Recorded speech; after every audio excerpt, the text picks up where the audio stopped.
Hello, and welcome to the Solutionist Show on All About Animals Radio. I'm your host, Billy Groom.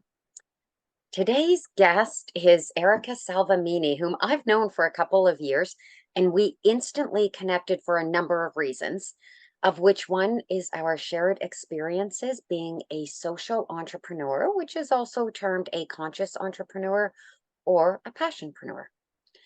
These roles and professions have become increasingly popular and impactful in animal welfare.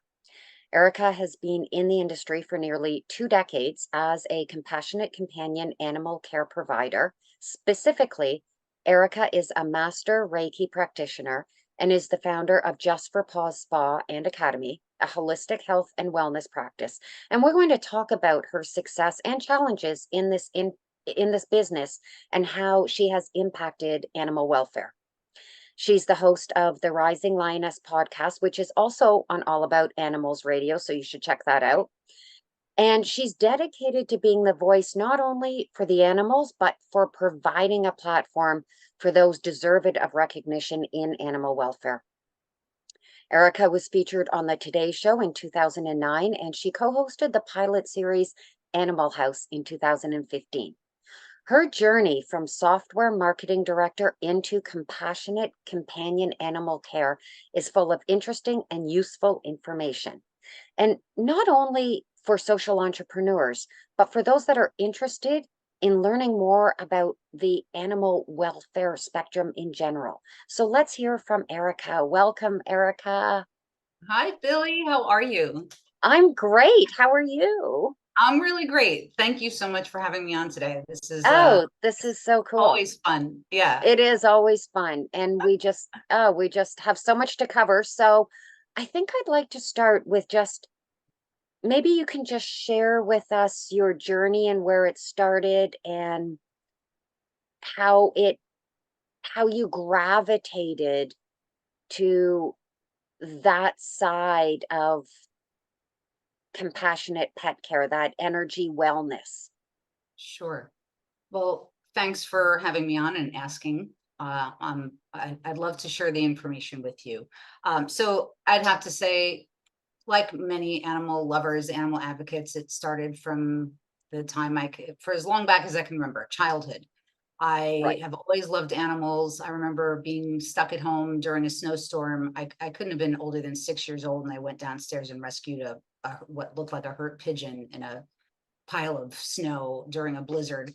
Brought him inside, put him in a box, and eventually passed away. But like those Yeah. are the kinds of things I used to do. I was holding Greenpeace bake sales for Greenpeace, and I fought in front of my house at 8 years old. And I got my love of animals from my mom, which is really nice. I got the best of both of my parents, which is nice because I probably would have been better raised by, wolves or something. Because, dysfunctional households and all that back in the 70s, anything went. Yep. But, wacky upbringing, but had a real love for animals always. And so you fast forward a lot of years. My background was in marketing. I worked for a software marketing company, and it was great. I loved the work, but you get to a point where, like many of us, you start to do some soul searching. I wanted to have a better connection with my higher self and who I was and what I was meant to do. And I always went back to the animals. I always wanted to give back to them. Frankly, they brought me a lot of peace and happiness in my life growing up in childhood and got me through a lot of stuff. We'll just leave it at that. And Mhm. so I was like, well, what can I do? How can I make money? Also do what I love. And I started to do some research. I wasn't going to go back to school for a long period of time to become a vet. I was in my early 30s, and so I decided to, after about a year's worth of soul searching on it, I ditched the corporate rat race, and I decided to learn how to become a groomer, and Mm. so building a business at the same time.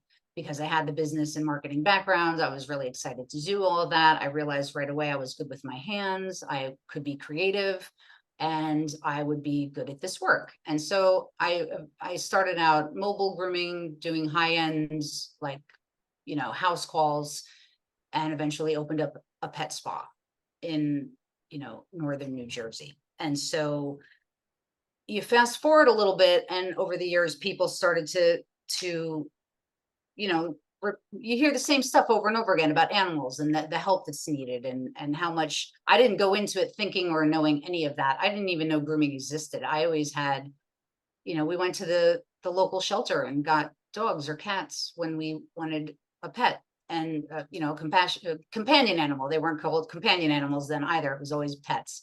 And so at the same time, this is like back in 2004, I made this switch over.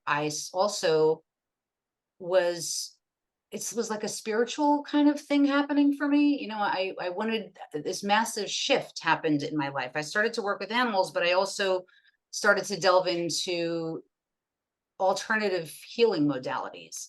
And I started to learn about crystal healing, Reiki, which is energy wellness. I started to do some studying and took some courses, weekend getaways for shamanic healing, and that all eventually it just became innately weaved into the animal care just by the nature of me doing it. So that's kind of how it all began for me, really.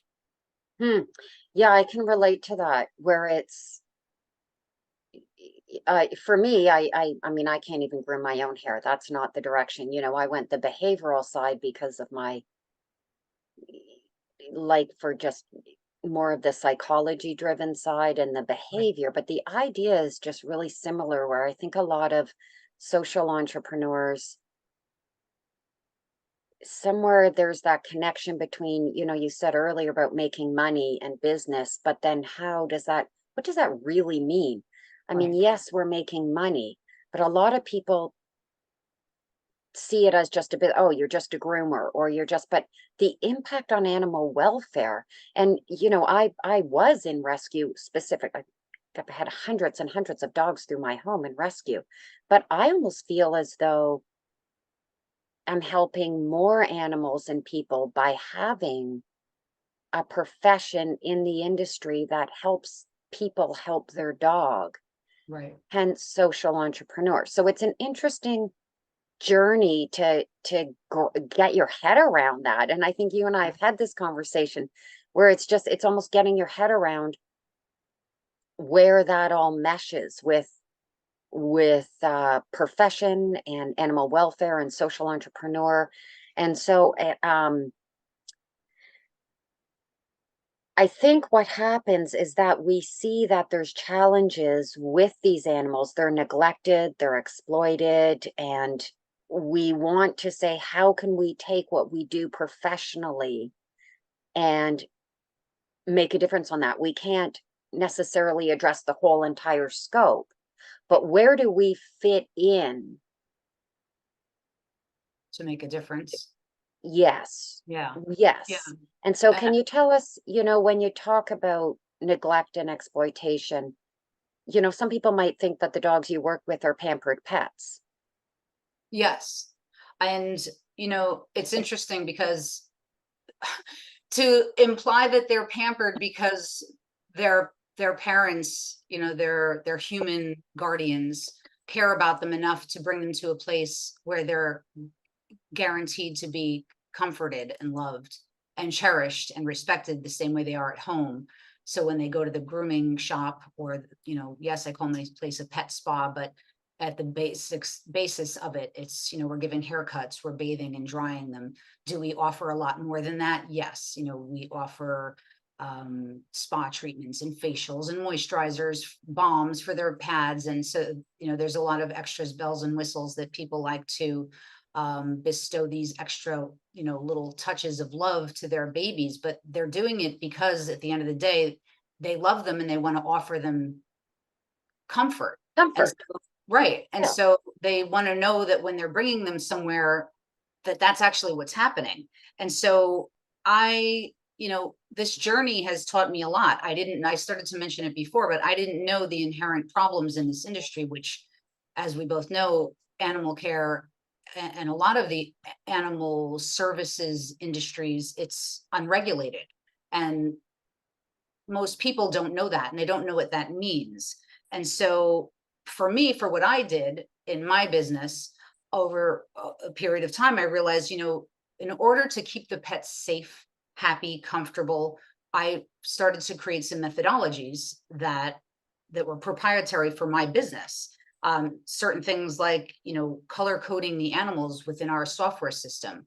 I discovered just by way of talking to one of my son's therapists one day, when he was, young. He was my adopted son. I have two boys. One's adopted. He's an amazing child. He inspires me every day to do better and be a better human being. Both of my kids do, but my one son had some emotional trouble, and therapy helped a lot. And so they give you these charts with these little faces on them for these little children, and they're color coded. And so it starts at the bottom with a little green, green happy face, a smile, so that he can put an emotion to the face. And so it goes all the way up to red, where his head's blowing off and it's on fire because he's that's anger, right? So I was like, I had like a lightning bolt moment. I was like, oh my God, that's brilliant. I can color code the animals in the same way. So the pets that come in and they're perfectly, well adjusted, no issues, no problems. They've had a wonderful life, and God bless that they can come in and they can just stand, get a bath, get a blowout, get a haircut, and there's no issue. But then, that's not the case for most, because grooming in general is, can be unsettling.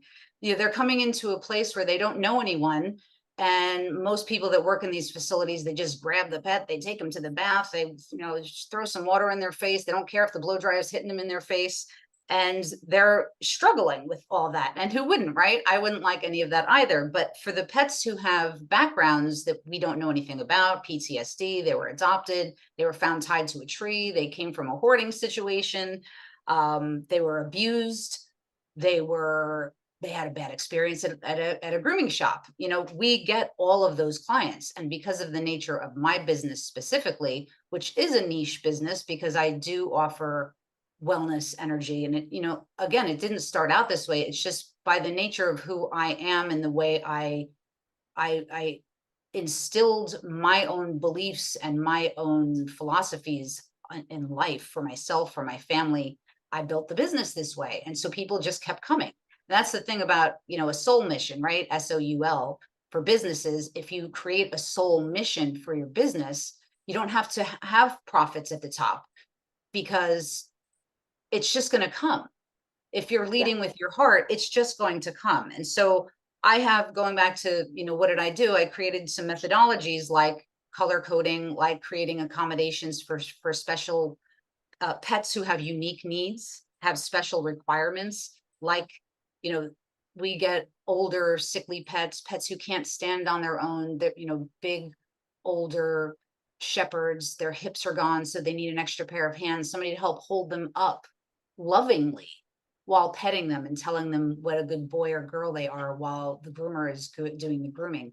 Places don't accommodate for things like that. These companion animal services, you're not typically going to find that. And so those are the kinds of things that I realized, what, if my animals were going somewhere, just like if my kids were going to a childcare facility, I want to make sure that their needs are met. And if they've got special needs, well, then I am definitely going to make sure that they can accommodate what my kids need, whether it's my four-legged, two-legged, whatever the case may be. And the energy work just kind of plays into all of that, because we communicate with animals that way.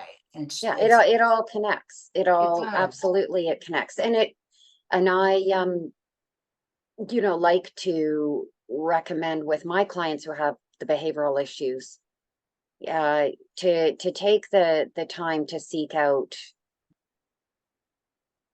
professionals if they're going for grooming or type thing, that do have the ability and the skill and the business style, model, and personal goal and motivation to adapt and adjust to these dogs that need that extra special care. And like you said, they could start out at the red or the higher colors and then work their way. As we continue to work with the dog, they continue to change their colors, which is, I love that. That is such a great, so you can see them progress through. Yeah. Um, and it's interesting. I just wanted to get back to, you talked about an unregulated industry, and this is something, Yeah. of course, that I am in as well. And what's interesting that you said is that if people come back, now in your case, they would come back. In my case, obviously, the goal is to address the behavioral issues so that I They don't don't see come them, back. Yeah. but I do get referrals. And so that is, if people are hearing it and relating to it and hearing it through each other, and that's worldwide, not just, in my little home city, Sure. but they're hearing it from their vet or from other people. That's the interesting thing about regulating an unregulated industry. It's regulated simply by the people themselves. They have a lot of power. They have a lot of voice to say, yes, what this person is doing is needed. It's good. It's not just about grooming in that moment. It's about taking a holistic approach.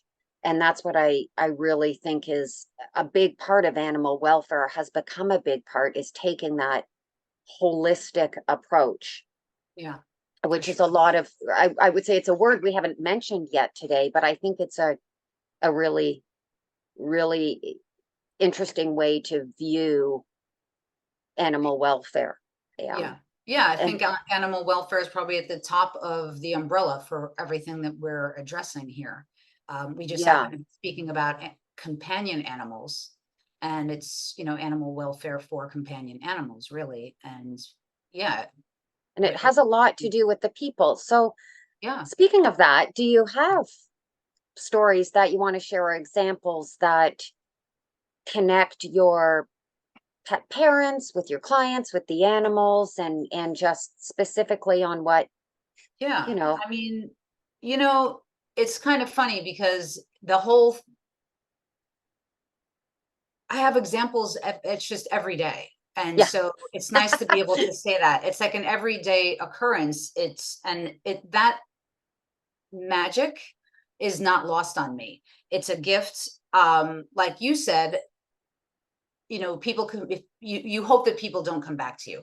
I do hope that people come back to me. I don't hope for the issues and problems that they have to unfortunately encounter on their way, on their journey to finding me. Some people come because of, the referrals, and they heard that, we do all this stuff, and they've got a dog or a cat that, it's unfortunate, it's a story over and over and over again. We got kicked out. We were told not to come back again. My pet, my dog, my cat was traumatized. They were hurt. They want me to sedate my dog or cat. And if I don't pay them $500 to do that, and I don't want to I hear sedate that too. them, I yeah, hear a all the lot of that. time. Yeah, And yeah. so those are the stories that we hear. And then we're like, no, I'm not. We always say, no, I'm not going to, put a muzzle on them. And no, no, we don't sedate. We don't do that. In fact, I don't advocate for that.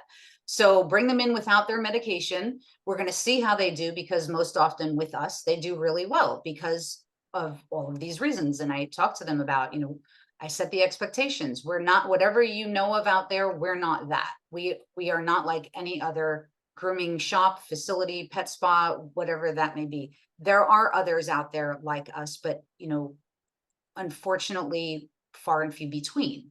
We communicate with the animals. The priority of the pet is number one. And so we do experience this over and over again. People come to us from long distances. They don't just come from our neighboring towns in New Jersey. They come from New York. They move out of state. They come from Delaware and New England and other, further out corners of the state. So that So, sort of thing these are the recurring occurrences that we experience every day in our business, because it's almost, sorry, I just want to go back to when you're talking about these other grooming salons. There is a point too. Maybe that's just not who they're intending to attract, and yeah, whether with an unregulated industry, um, if they're transparent and say, it's sort of like a human salon. Some places are full yeah, salon, and some is a quick stop barber shop. That's right. you know, and you and they say what they are and what they do, and Exactly. that can be suitable to a lot of people and to a lot of pets. Um, but I think the idea that when you said it's not as common as it should be, and again, that's the same with my industry, where your basic puppy training classes and your basic, you know, positive reinforcement, it's kind of everywhere, used everywhere, but to really uh, find people that have that ability to work with the really challenging dogs Right. um, can be few and far between based on the knowledge. So really, it's a matter of what you did on your own, getting back to the very beginning when you started saying that you took certifications and weekend courses. You, like myself, went on your own to expand and grow your knowledge. It's not so much that the other ones are maybe not doing so well, or as it's just they almost sealing themselves there. That's what they do, it's all they're meant to do, and it's what they do, and they just sealing themselves there. Whereas in an unregulated industry, you as a person, as a professional, as a social entrepreneur, you can continue to grow and learn and develop and bring what you know into your own profession. Yes. Yeah, that was my choice, and I just created it, in my mind's eye and followed my heart and did it the way I would have wanted it done for my own babies. And Yeah. so by way of doing that, the people just kept coming. And Right. And so then that we can move into my dog's chasing a fly. um, Move into profit right, versus passion. And can sure. those be mixed? And can, so where I was going with that on that little roll there was just maybe there's also a difference in the business model in general and the goal of the business. So Yeah, maybe some of those would have a large number of employees and a large bit, you know, there's just lots of dogs coming through, but those dogs are just your average pet, no real issues or behavioral issues, and they just come in and lots of groomers. Whereas a business model is allowed to make money. A passionpreneur is allowed to make sure. money, and we're allowed to. It's just perhaps different than the way other businesses that come across as being the same. Yes, essentially groomer and groomer, but really they're quite different businesses. The business model is different, where they come from is different, the goal is different. Yeah, yeah. I mean, the animals, I would say, we get all kinds. I do see the majority are those with unique, specialized requirements. Um, and your regular run-of-the-mill grooming shop, they get pets, animals, dogs, cats without issues, but they do get animals that do have issues. And that's where the challenges come into play. And that's where you usually hear these stories in social media and, things happening and they're not prepared to handle it. And so I think if, It'd be until, nice if they referred, if yeah, they can't they, do it they do, themselves, if they they just do. referred. Yeah, Yeah. And, people have to also advocate for their animals. So for me, it was always simple. good I was point. motivated by my love for animals, and it was more of a calling than a career.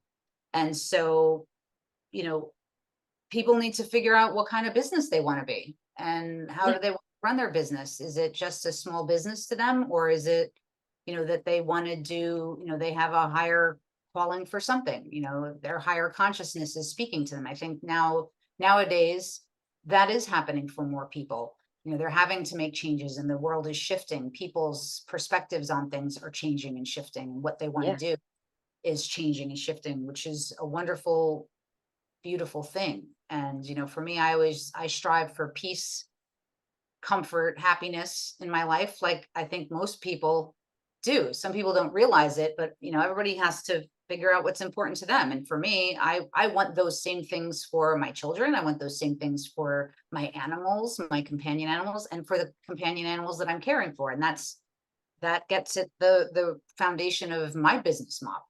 And so I think some people Love go that. into business and don't even think about, what is my business model?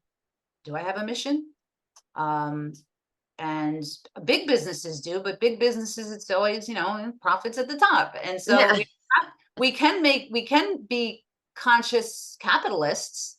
It's a great thing. It's a beautiful thing. We can make money and we can still have a moral compass. Why not? It works. I can tell Yes, you, it's been working for me. it And does. people are so grateful, and I'm grateful to them that I can do this. I'm grateful to the animals that I can do this for them and that I can be there for them. I just wish, which is why we're here today, that it was more prevalent and more Yeah. just kind of an ongoing thing, and they didn't have to I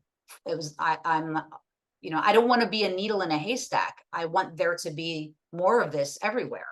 Yeah. And yeah, Yeah, and I think that's why you and I connect, because what we do should not be considered over here or for the elite or right, something different. It should be an option that right. is doesn't require people to get to the breaking point and to have bad experiences Yeah, with other groomers or other trainers, or just on their own, or struggling or trying to find what they need. It shouldn't be so challenging. And then right. additionally, um should people who are passionpreneurs and social entrepreneurs be considered separate from animal welfare? And just, we have these professions. How does it fit into animal welfare? So I think it's important for that the industry, whatever and it's so funny saying the industry, because the industry is kind of, we are it. We are, Yeah, there is no guiding industry. There's no one that says, yes, this is now, right, Reiki is now part of animal welfare. right. It's you're doing that. That's what you're making it and what it is. And being able to incorporate that in with your podcast and your business. And we'd love to see a book from you. I don't know if you have that on the go, but Love to. um My timing is my only, it's my greatest foe. I hate to say yeah, it. Yeah, that's part of yeah, social entrepreneurship, right? As an yeah, entrepreneur, we're yeah. always, It's on the list. always, it's on the list. That's great. Yes, and so I think we've covered a lot, but the one I do want to just touch on, um, if you can share with us maybe your biggest challenge with being in an unregulated industry where you're a compassionate social entrepreneur, um, whether that was a specific moment in your journey or whether it's overall emotional. The biggest challenge in being in this industry that's unregulated, I'd say just the fact that it feels chaotic, and it feels, from standing back and looking at it, like I've created this peaceful, place of serenity for the animals that can come to me, and even for myself. I don't want to work in a place that is dirty and smelly and not sanitary, and there's no safety for the animals, because then I feel unsafe, and I don't want that for me. I don't want that for them. And so I've created this little, corner of Sanctuary. sanctuary in my world. But what is out there? What's going on out there in the world? It And is so, nuts. yeah, and as an empath, I'm specifically an animal and earth empath, which is why I'm so deeply connected to what's going on in the world right now, which is part of why I had to start all of this and do this podcast, this volunteer endeavor, which is so deeply meaningful to me. I don't have a choice. It's like it's a mission, and it's part of my my duty, frankly. And so when I come in contact with new people who come in and they, they call or they show up and they tell these very sad stories about, they don't know what to do for their baby, their beloved companion, their dog or their cat who got hurt at the, because of this, or is traumatized because of that. And it's not just in these other facilities, but it's that they adopted them that way, or they even purchased them for a lot of money, and they had all of these inherent problems that they knew nothing about, but because the dog came from a puppy mill and grew up with all of this patterned trauma. And they're like, Yep. I hear that story a lot too. I don't understand it. I've had my baby since they were 8 weeks old. Why do they, everything is a fight for them? They, is everything's fear-based aggression, or, whatever the case may be. They're afraid of everything and I can't touch them. And so they can't get groomed and nobody wants to, and the stories go on and on and on. And so, Hmm. either they come straight to me or they went somewhere else. And because of the problems that this pet presents with, they get hurt or they get further traumatized because they don't do well in traditional grooming shop environments, they're just busy conveyor belt, businesses, get them in, get them out, get them in, get them out. And that's not how my business operates. You mentioned, like a person's hair salon. That is how my business operates. It's, by appointment only.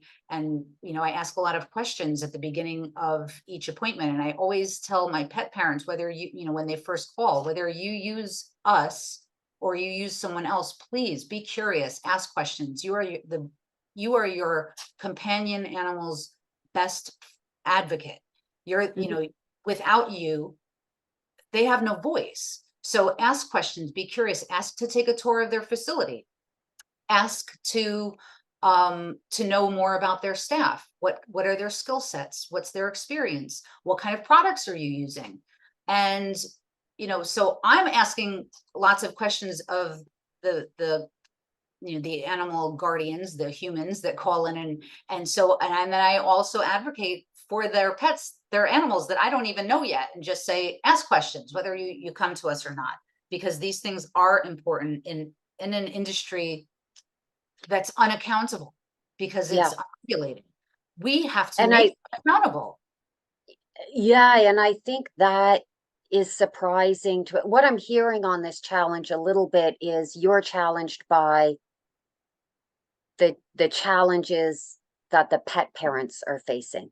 Yeah, And I completely get that. It is so emotionally challenging on, as you said, day to day, hour to hour yes. basis to have these people come. It's a great. Yes, of course. We're happy that they're coming to us. But then when they turn around and say, did this why did these other people that I went to or the industry leaders not Yeah, know about this? Or right. why did my Oh, vet how can or they the ask me, how can doctor you do arrest? it? How come you can Yeah, do this and nobody else could? I'm like, and I have to explain to they them. just exactly. And years ago for me, there was that little bit of, oh, how could she possibly now it's yeah, she knows absolutely. So why doesn't everybody else? I mean, well, um that is challenging on a day-to-day basis and leads us down lots of different roads, like you said, time is an issue. So can we teach what we do? Can we bring it out there to the forefront? Do Yeah. we have that ability? And why are pet parents so challenged in finding this information? Having said that, some days it seems like every pet parent knows, it's like Yeah. we're successful.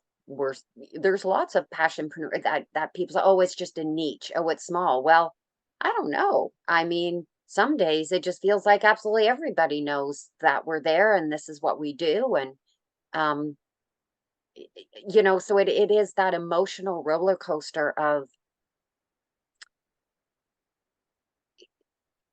like you said, listening to our clients, listening to their needs and listening and Yeah. struggling when they struggle. It's all Str- about empathy at the end of the day, having empathy for, yourself, to love yourself enough to, be doing what makes you feel good. And then when you feel good, you can then afford to make others feel good in whatever it Hmm, is that you're that's doing. beautiful. If you're not well balanced, and that was, I did have, prior to COVID, I started a pet, we're getting away from that term. It's more companion animal, but I did start an academy to teach, because people were coming to me as well and saying, hey, can you teach me what you know? And I was like, well, I'll think about it. Eventually I started an academy and I have a curriculum. And then during COVID, it went online. And a lot of it starts with the energy of the pet. And it starts with understanding how to love yourself, knowing how to take care of yourself and to be balanced mentally, emotionally, physically, energetically. All of these things matter, because when we get up in the morning, we want to feel good. We want to be able to, it's like going to work with children. If you don't have the capacity that day to have empathy for someone else, then you need to go home, go to the gym, go run, meditate, do something. If you're losing it during the middle of the day, you need to step away and know your breaking point, know that threshold. And so I teach a lot of that and talk about that, because it's hugely important in what we do, and to have that self-awareness, to be able to always do the right thing. It's not that we're always going to be perfect, but it's that we at least promise ourselves to show up our very best each and every time, whatever that is. And if we need to take a break, to be able to come back and show up our very best for those companion animals that depend on us. They're vulnerable, just like children are vulnerable, and so many other beings in this world, on this planet, are. We all have a duty to work together as one. And that's what I've come to learn over all these years, is that we are all one. And I work together with the companion animal, the pet parent, the groomer, and it's like, we combine our forces together and communicate together to advocate for the animal, so that we can do for them the best possible thing that they need. Everyone is different. Every single animal is different. So we always try to get at that and find out what their needs are that day. Because every time they come, it could be different, right? They get older, Well, they you start are the site. Yeah. you're definitely making an impact, and you certainly are a leader and a go-getter in this large, complicated spectrum that we float around in, and make our mark. And you are certainly doing that, and it's so wonderful to have you in this animal welfare spectrum, and also on the Solutionist show. So Thank you, I Billy. really appreciate you sharing everything. And it can be an emotionally challenging deep dive when we start talking about it and getting into it. And as people can probably tell, it's not scripted. It is simply us talking about well, conversing and Yeah, sharing. And for I sure. really appreciate you doing that on All About Animals Radio and the Solutionist show. And I look forward to staying in touch. Thank you so much, Erica. Thank you so much, Billy. I appreciate it. Hope to see you again very soon. We will. Take care. Bye Take care. bye. Bye.